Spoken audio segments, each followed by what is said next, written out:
Today is the 30th of November, and all the headlines are screaming. The Nation headline, what does it say? Shouting, saying Hustler Fund, Hustler Fund, Hustler Fund is finally here. The Standard Hustler Fund launch, the good, the bad, the ugly.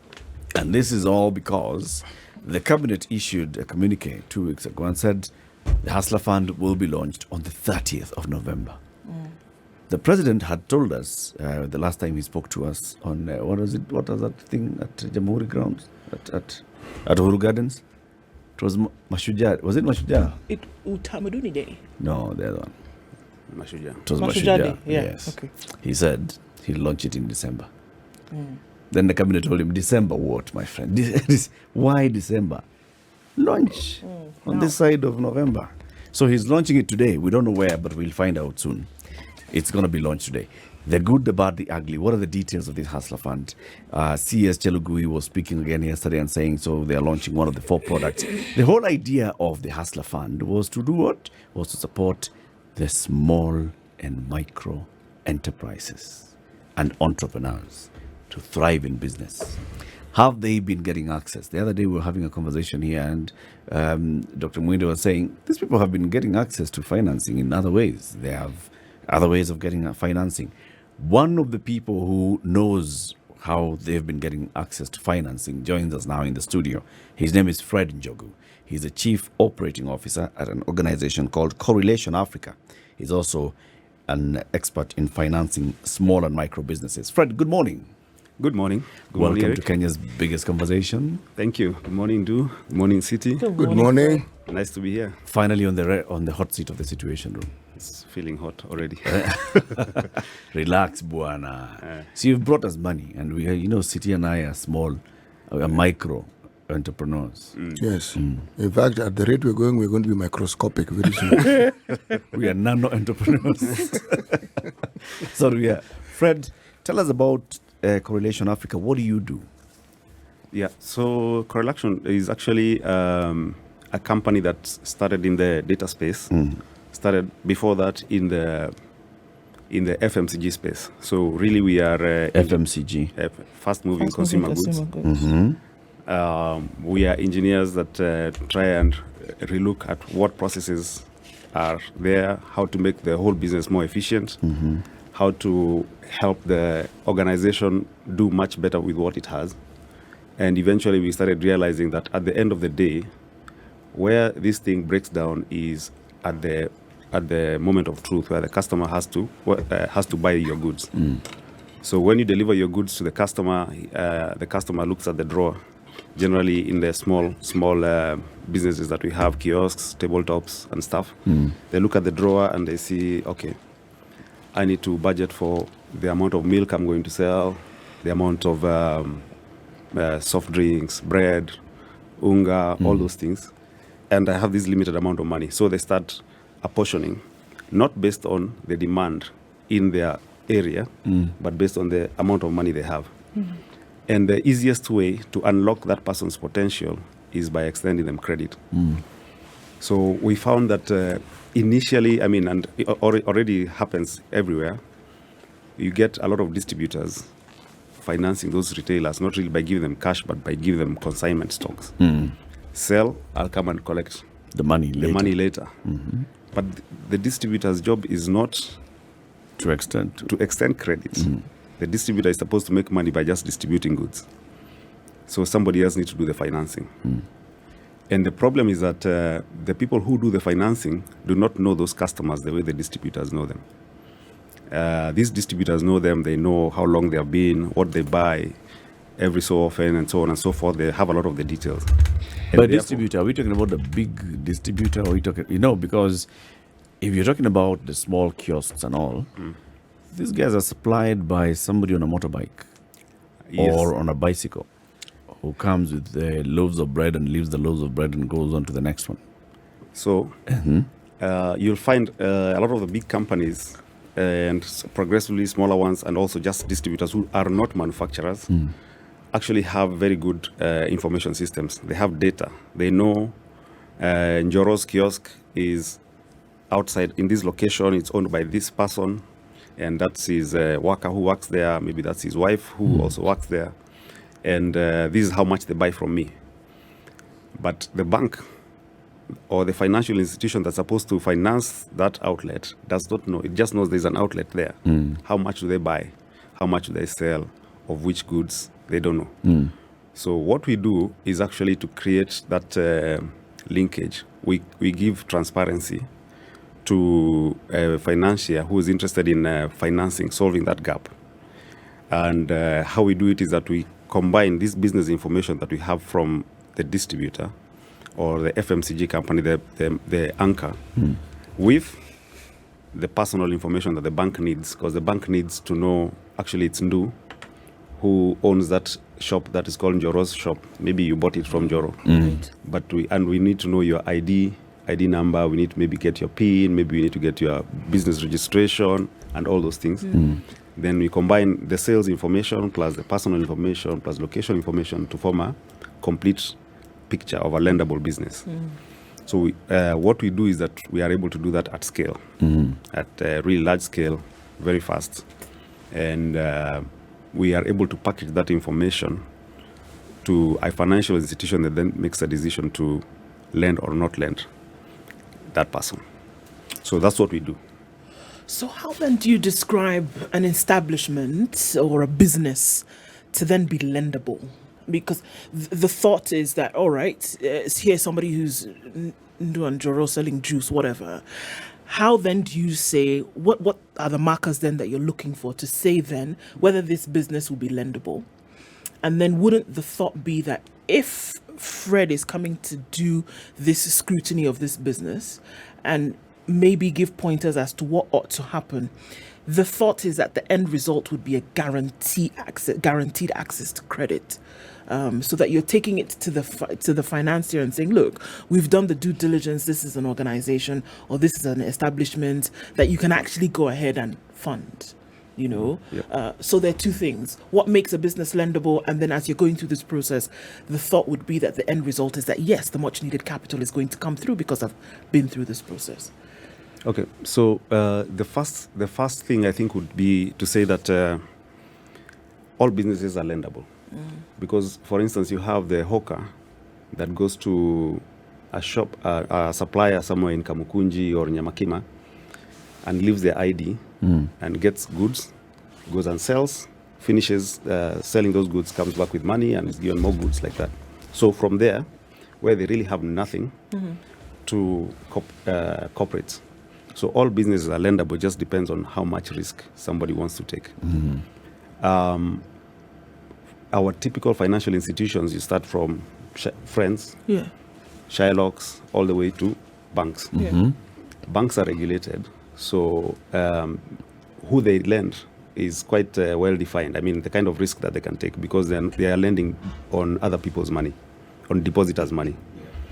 So a bank generally will have a certain criteria. They will not take the same risk as the distributor who's sitting in Kamukunji or Nyamakima.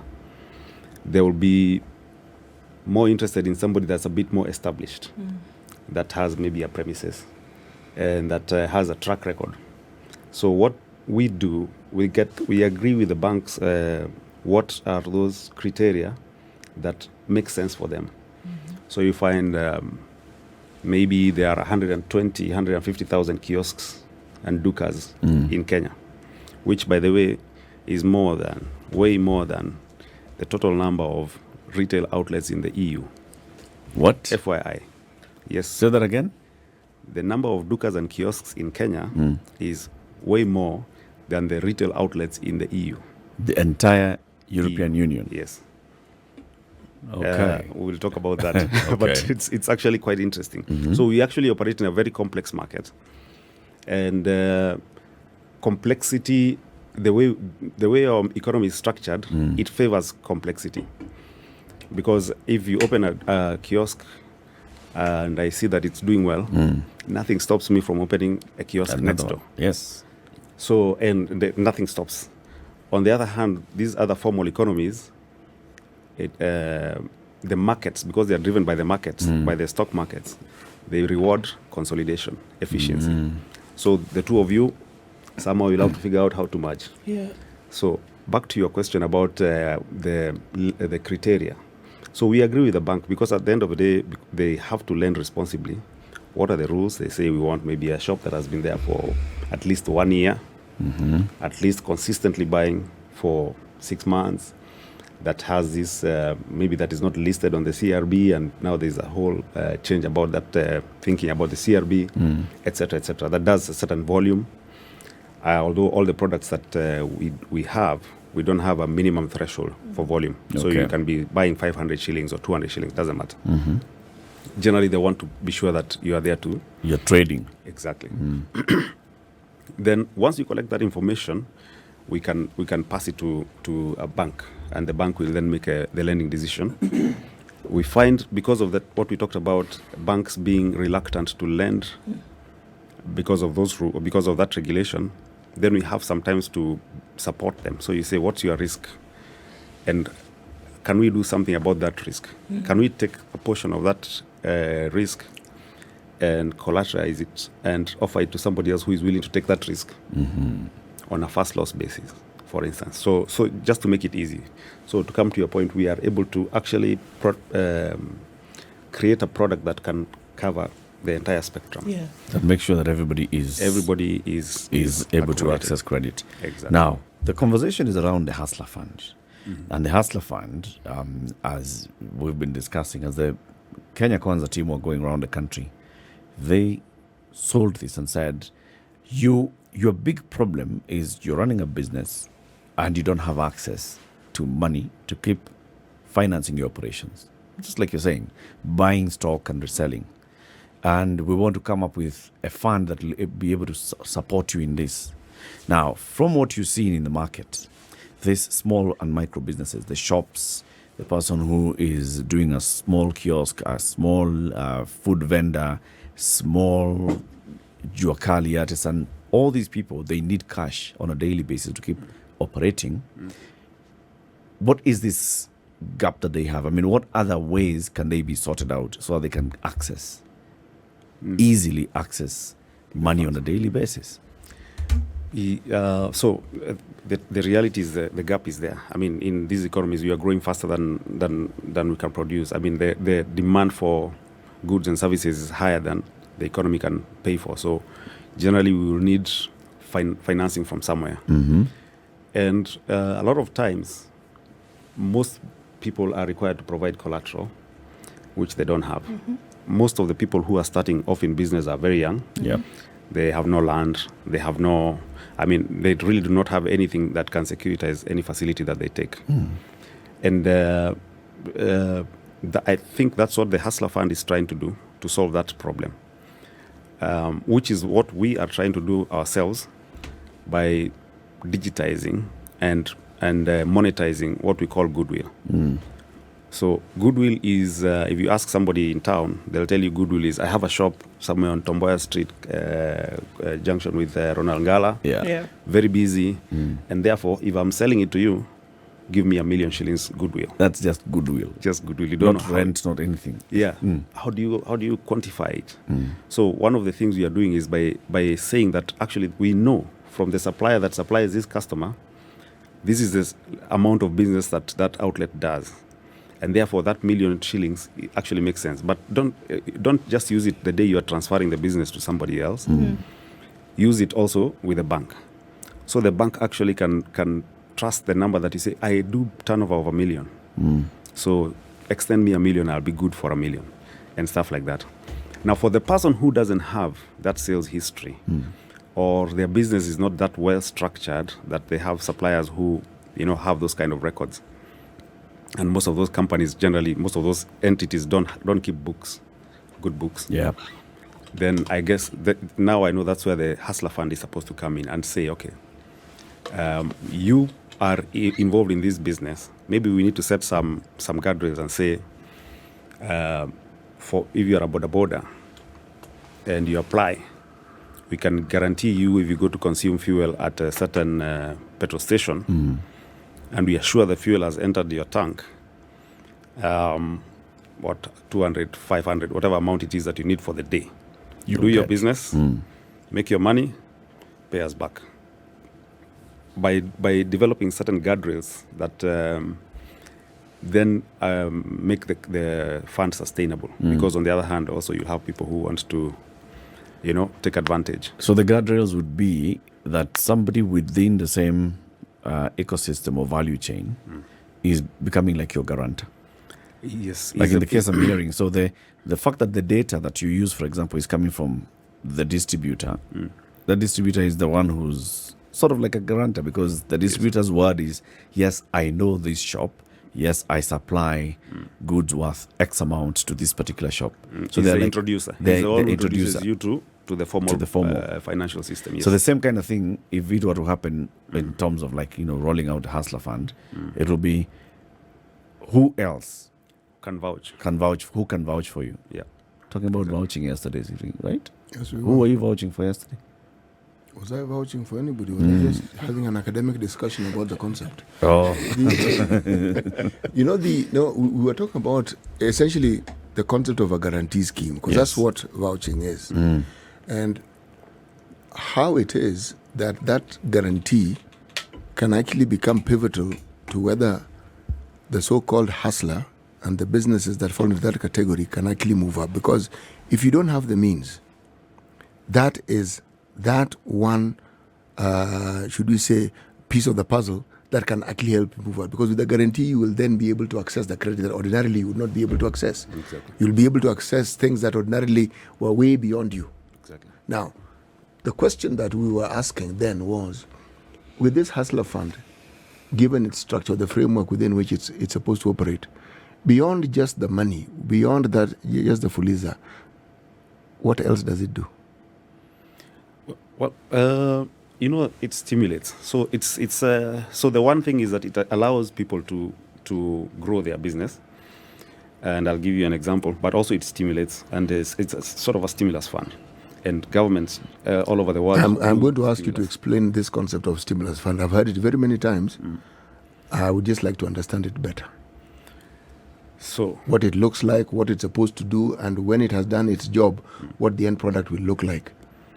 Yes. So assume government sees an opportunity to drive logistics business, and logistics business at the very low end, not trucks and ships, but maybe motorbikes, to help distribute goods. Already it's happening without any support, without any regulation.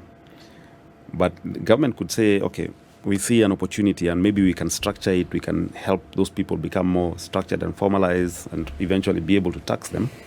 But we can stimulate that business so that you don't need to think about whether you're going to pick up something, whether you don't need to think about it. You just, it's so formalized that you key in somewhere that I have this parcel that needs to go here, and it gets there somehow. Stuff like that. That already stimulates a whole completely new type of business, because of course, people will buy motorbikes, people will get jobs, people will buy fuel, people will buy spare parts. And through that kind of business, then they'll be able to enhance their livelihood, pay school fees, buy a bigger TV, etc., and the multiplier. Yeah. So it does that stimulus. But also, it needs to be regulated in a way, I don't want to use the word regulation because it's a bit of a strong word, but it needs to be done in such a way that it becomes sustainable, so that we do not run the 50 billion down and next year we have to budget for it again. That we are able to give people money responsibly, that they do their economic activity and repay for the next person. Like HELB, HELB is supposed to be you go study, you get your job and pay, and helps for the next person. Same thing. The reason why I asked the question, I'm looking at something that I'm familiar with, and that is the process that the government has got into that they refer to as affordable housing. For something to be affordable, it means you need to be able to pay for it. Now, what you're discussing is the sort of process or program that would enable a small trader or a small business person to actually enhance their capacities. Now, if you enhance your capacities, it means you'll be in a better position to be able to afford some of these amenities that are being presented. Yep. But beyond making it available, there is always the issue of ensuring that people understand the best way of utilizing what they are getting. Because you can have give people access, but if they do not utilize it in the way that it was purposed, then it won't achieve the desired results. Oh yeah. No. Actually, so maybe if I can mention something. Well, one of our partners in our business is MasterCard. So we are working with a number of FMCGs, Unilever, Coke, and a few others. What are these GGs? FMCGs. The fast moving consumer goods. fellows. Yeah, Okay. players, Right. fuel companies, and so on. But one of the financial institutions that we work with is MasterCard. And MasterCard actually places quite a bit of emphasis on training, on first of all, how to do business effectively, responsible use of funds, and so on and so forth. So one aspect, one leg of making the program more sustainable is actually training. Because there are people who will get, even if you decide you're not giving them cash, advancing cash, but you're allowing them to draw down goods somewhere, whether it's fuel, whether it's groceries. Once they sell them and convert to cash, then they divert it. Yep. So you really need to have a way of ensuring that people learn good practices, how to run a business effectively. And such programs, training programs, etc., I think are going to be very key to successful rollout of the Hustler Fund. Talks about very many partners. We'll continue the conversation shortly. It's 29 minutes to 8. This is the Situation Room. Fred Njogu is a micro and small businesses financing expert. He's also the Chief Operating Officer at Correlaction Africa. It's an organization that deals with those small businesses, kiosks, dukas, and all, and helping them to secure credit. We are talking about this because the Hustler Fund is being launched today. So we're looking at what are the current options that the hustlers have in accessing financing. Are they working? Can the Hustler Fund tap some lessons from these or not? This is the Situation Room, the only way to start your day. Conversation continues with Fred Njogu, financing expert, dealing with micro and small enterprises. We're talking about the hustlers and how the hustlers have been accessing credit to run their business. People go into business not so that they can go into business. They go into business so that they can earn a living and, run their life, to fund their lifestyles. What have they been doing to access credit or to access money to run their business? So before even you got in there and you started formalizing the kind of data that was flowing, what else were they doing? How are they getting money? Well, I think the first one that you'd say is that a lot of them would get consignment stocks from their suppliers. Okay. So the suppliers would leave them with goods and come and check how much did you sell, and therefore give me the money. That obviously is not sustainable because the big suppliers will not give you. If you are a new entrant, nobody will give you any money. So you'd probably go to the family, sell something, or go to a Shylock, or go to a microfinance, digital lenders, and so on and so forth. But then that comes with an element. The first one is that it's not sustainable because you will not get enough stock to run your business. Yeah. But where you can, then it will come at a very high cost. So the element of cost is actually a big deal. And you find a lot of people get into the business because they see somebody else doing it, and they don't actually understand the financing of that business. And somebody tells you, just go here, you get this loan, and you start. And then that's what they call character development. It lands on you properly. Yeah. Because you risk actually being foreclosed, being auctioned. And what we've realized is that a lot of people, they say about more than 2/3 of the businesses do not last 5 years because of that lack of access to finance, or when you access it, it's very expensive. And the other remaining 1/3 actually struggle and are not able to do well enough to tap the opportunity because of that cost of financing. And therefore, any program, any system that comes in that enables them get the goods that they need to be able to do their trade at an affordable price, then helps them. I'll give you an example. Big retail margins, net margins, are in the range of 2 to 3% net. And this is big retail. Big retail. And they manage to push suppliers for 90 days. They really know how to play the supply chain, but that's their margin. You can imagine the small shop. Our job is actually to make that small shop as competitive as the big retail, to give them that chance. Generally, they have higher margins because they don't.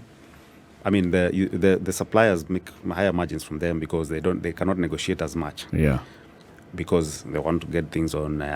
You have to follow them up for payment. You have to drop a small size. You can imagine if you are selling, let's say, if you are selling only fruits, and you can imagine if you have to drop something in a tuk-tuk, at least it needs to be worth at least 500 shillings for it to make Just sense. To drop at that shop. To deliver it to that shopkeeper. That shop. Yes, if you have to do 40 shops, you can do the math. 40 shops in a day, at least 500 per shop, you'll probably be making money. You need to sell more. So if you are selling only fruits or only bread, then it means it becomes very difficult for you to make money. Therefore, you ignore those outlets and you force those outlets to go to the wholesaler to go and buy from there. So they have to close their shop, go and pick up goods and pay transport and stuff like that. So there are many things that go into making such an outlet more efficient. It's not only financing. It's about, the whole advice about what's the type of business you should be in. Because if you are only a fruit seller, you probably every day have to close the shop, go to Marikiti, get your buy your fruits, things, and then come and sell. But if you are beyond fruits, you can actually maybe wait and the supplier will come. Because you're big, and you're also doing other things. You're also selling other things in that shop. So access to finance becomes a very key enabler, but then also the business that you are in is a big determinant of whether you actually succeed. Like we said, retailers, small margins. Maybe you go to bars, bigger margins, different business. Maybe you go to salons, bigger margins, different business, etc., like that. But there's something that I've observed. I don't know if it's a copycat mentality or not, but a business starts and then the others that are similar to it. But also with time, I've noticed there is a process that is gaining in popularity where people buy directly from the source. Like if it's a farm product, you buy it and it can actually also be brought to you. So you don't have to go. Then thirdly, I've seen, but this one I haven't seen in abundance, where individuals who are in the same line of business source whatever they want as a group. Okay? So the economies of scale work in their favor. Now, if you are advising on financing such businesses, do you consider these factors? And if anything, do you also enable some of these factors and the structures that these factors have? Because they do contribute to the well-being of these other businessmen down the chain, because they are the final outlet for these products to the individual at the retail level. Yeah. Okay. So I wouldn't say we currently advise, but it's a right thing to do. So we form groups. If you are producer business groups. If you are consumers of the products, well, not consumers but buyers of the products, maybe SACCOs. And SACCOs are very efficient in mobilizing capital, in ensuring guarantees, because you guarantee amongst yourselves, in accessing finance. So, and I think that is one area that really the government could play a big role by driving a process of helping these people form those cooperatives. Because as a SACCO, you can come to the bank and say, we want 10 million shillings to buy 100 motorbikes. You know, as opposed to as an individual, you going and asking the bank to give you 100,000 to buy a motorbike. What I've also found with the time is that the government is needed, but maybe not required in helping them form. People in this country seem to be very good at forming themselves into groups. True. They're actually very good at it. Yep. And you'll find all manner of office bearers. You'll even hear titles you've never heard of before. But they form themselves into groups. Now, that next step, they even have setups where they contribute 5 or 10 shillings. They go that far. But it's thereafter, because then it's like there are things they purpose to do, and in my view, that limits their vision. And yet there's a lot more they could do since they already have the framework within which they can do these wonderful things. Yep. See, I'm actually going back to the same thing I asked you. Yep. Because given what you've said, you do, okay? Is that not where an injection of ideas and the funds would then propel these groupings into that takeoff stage where they now move into the realm of doing what we can refer to as serious business as opposed to this penny pinching business that they're involved in? Yeah, absolutely. And actually, when you think about a lot of the big banks in Kenya have started organizing themselves and recognizing what we call chamas, those organizations which are not registered as a SACCO. They're just what are they called? It's a grouping of people. Yeah, and they recognize them, and the more structured you are, the more they listen to you.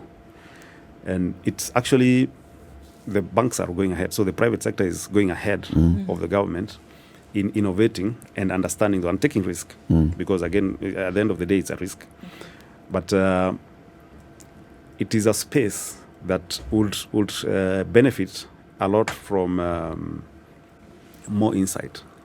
You know, what happens, and it's one of the things we do, you have data. Data says this number of people contributing this amount of money per month, this is the amount of money. But then what does that tell you about those people? Are they growing? Are they going up, down? Are they all okay? Is everybody contributing the same levels? That's information. So you start from data to info. Information, then insights. What is this telling me about this organization? This organization can actually has started by buying maybe one matatu. But based on the way they're operating, I can see. But the way they're operating their matatu, I can see where they're inefficient. Maybe they're in the wrong route, or they are wasting fuel, or whatever. So those are insights. After insights, now you start actions. So what are you going to do about what you've learned about the way you're operating your business? Then you get some results. Maybe you do better after you take those actions, or you do worse. Maybe you took the wrong decisions. And then you get new data, and you keep going down It's a cycle. that cycle. So it's important that those organizations, those people in those informal organizations actually start creating some pool of data, anything that can be used later. Start recording what you're doing, how much money you're collecting, how frequently, what you, etc., etc. That information, that data will come to information and lead to eventually more data that helps you drive your business better. Okay. If you were to give an example, a practice, so that, I mean, kind of landed. If you give an example about how, you're saying, okay, on a Matatu route, perhaps the data that you then collect is how can you, use your fuel more efficiently so then as to save you then at the end of the day, right? So are we essentially saying that as businesses use this data, we are seeing improved efficiency? Or on the other hand, are we saying if you don't use the data that is available to then either fuel your business or apply that information to the business, that then you're essentially doing yourself a disservice by not collecting it? And is this data available to all businesses across board, or must we then go through? First, the data is not available. You must actually seek to generate that data. I can use the Matatu example. Let's say, for instance, you have a SACCO, and this SACCO operates from here, let's say, to Eldoret. You'll find a lot of times those people just know that it costs me maybe 8,000 shillings to fuel this vehicle. But is it 8,000? So members of that SACCO just know you collect the money at the stage. You don't know when the money was collected. You don't know what time. You just know you do maybe one trip per day. What's the best time to do a trip? How much fuel actually went into the tank of your car? From which station? Have you done an analysis to see the vehicles that are generating problems along after 1 year, the failure rate? how does that correlate with where they are fueling? Are they owned by the drivers, or are they driven by the owners, or are they driven by employees, etc.? There are a lot of data points that you can actually collect. And one way of collecting that is maybe how do you collect the money? Do you use a digital system to get your fare, to collect the fares, or not? What records are kept by the SACCO office, for instance? And how is that data used in informing how the matatu works? Why are some matatus doing better than others? Bought on the same day, driven to the same route. So that kind of things. Another example is you have all these, again, FMCG company. I'm an FMCG person. So I know quite a bit about what they do. So you can imagine you have a sales rep that goes to a particular, that sells on a Monday, I'm in Kariobangi. On Tuesday, I'm in, let's say, South Sea, like that. On Friday, I'm some other place. On Friday, there's a particular shop I go to, and I always bounce. The owner is not there. But what time do I go there? Lunchtime. Maybe this person is a Muslim and has gone for prayers. But when you see the data, you say, why is it that every Friday you don't sell at that shop? Or in the last 13 weeks, you've only sold 2 times? Why? So if you have a system that records what time you are selling, because these companies are that advanced, you can actually tell. You can see where the person went and what time they sold. Big FMCG companies. Yeah. Oh, yeah. They have all that information. Oh, yeah. But the time a sales rep is actually arriving at a shop. How long it's spent, because, again, how much time you spend at the outlet is very important, because how many outlets do you cover?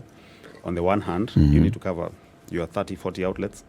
But how much quality time do you spend at the outlet? Are you convincing the customer? Are you trying to sell in your premium pack, your new promotion, etc.? So if you spend 2 minutes, I know you actually maybe didn't even enter. You talk to the guy from across the road. So so that data actually helps with training, because when you see that trend later, and you can see, so we collect all that data. We can it's interesting actually, because then you can use it to talk to the sales rep and say, tell me about this outlet. Do you know the owner? What happens? And then you say, maybe go at 2:00, change, go to that other one first, etc. And you start seeing growth in that route, on that particular outlet, and so on and so forth. Many things that you notice that when you call on an outlet every week, for instance, you don't have to sell them 10 cases of something. You can sell them 1 case of this, and then tomorrow you sell them the other case of this. They have not finished that other one, and so on and so forth. And then your order value might go down per trip, but total business in the quarter will go up. Yeah. So all this information, like you're saying, it's a lot of data. It's a lot of data collection. Private sector is ahead. Yeah. Government needs this data for policy. Yes. Now we've got institutions in government that would be able to collect the data and become custodians of data, and then use that to develop policy. You have SME authority, you have the SACCO regulatory authority, for example. You've got the Union of SACCOs. Do they have access to this? Now we have an entire ministry for cooperatives and MSMEs. Right? You would imagine that those people would have some office somewhere that is just looking at information that's coming in from, insights that they'd be getting from people like you, from others, so that they can then see how do we even structure products called Hustler Fund, Product X. Do we have such? Okay. At the moment, this is really competitive intelligence that most people will not share with you. So most companies will never want to tell you how much that outlet buys from me. If you go to the pharmaceutical industry, they would never tell you how much that pharmacy buys from me, for instance. So there's a certain level of trust that needs to be built before you can share that information. And also there's a certain way to anonymize it enough to be able to generate general insights, and but not to be specific. Not be specific that you actually jeopardize somebody else's business. Because if I know If I'm Bidco and I know what my competitor is selling in that outlet, I might just send my best salesman to, stuff like that. So generally, you want to be able to, everybody wants to share that information if it's going to help, especially if it's going to help unlock things like access to finance to those outlets, not at my cost. So if I'm the supplier, and by me sharing certain level of information, it helps you guarantee that outlet. Definitely, yes. And we can create structures that help secure sharing of that kind of information. But just one last thing. No. Say even two more, please. Okay. Yes. There's always, of course, a fear by most business people that the information you're sharing with me ends up somewhere in Times Towers. Yeah. And it's an irrational fear because that's a turnover. That's turnover. No, it's turnover. It's not, okay, so let's just say there's room for us to Very make rational. that a little bit. It's extremely rational. That's all. Turnover or not. Yeah. Why? Yeah, So there's yeah. a figure at the end of that turnover. Yeah. Please No, go but on. the point is, that's why I'm saying we need to have a way of sharing that information in a secure way and also completely anonymized so that it's not targeting any particular person, but it helps, let's say, with the formulation of policy or implementation of that kind of policy. See, what I wanted to ask was, we are now talking about competition, really. This is what we've been alluding to. And the theory of competition in economics is supposed to benefit the consumer. Because the theory is that competition helps lower down prices. Is that true in this country? Because even I'm pegging it on what you're saying, because it looks to me like even with the information, what you're likely to see is a collusion by the people who actually produce and supply. So the end user actually benefits because instead of them competing and the price going down, they collude. It's possible. It's possible. And especially when the decisions are, you see, what I was saying earlier about these very formal economies, which are forced to become more efficient by the market. The market will reward stocks based on how efficiently they're running their businesses. In our market, most of these companies are private. Yes. Most of these players are private. So rather than driving efficiency, sometimes it might go in the other way. We might decide, me and you, Let's collude. Cartel. Yeah, exactly. Cartels in this country are the ones that run this. Anyway, Fred, thank you. Thank you very much, Fred, for coming, for sharing the insights. Now we know at least a bit better on the small enterprises. We see those shops. Did you ever know, City, that our retailers are more than retailers in EU combined? Those shops and kiosks. You know, I heard that today, and all manner of things happened to my brain. Because I then realized, but wait, putting it very simply, it means we can do more things than these people can do. That's indeed. Oh, yeah. It's our power. We've got our power in it. Fred, Yep. thank you very much for joining us. Thank you. Fred Njogu is an expert on financing small and micro businesses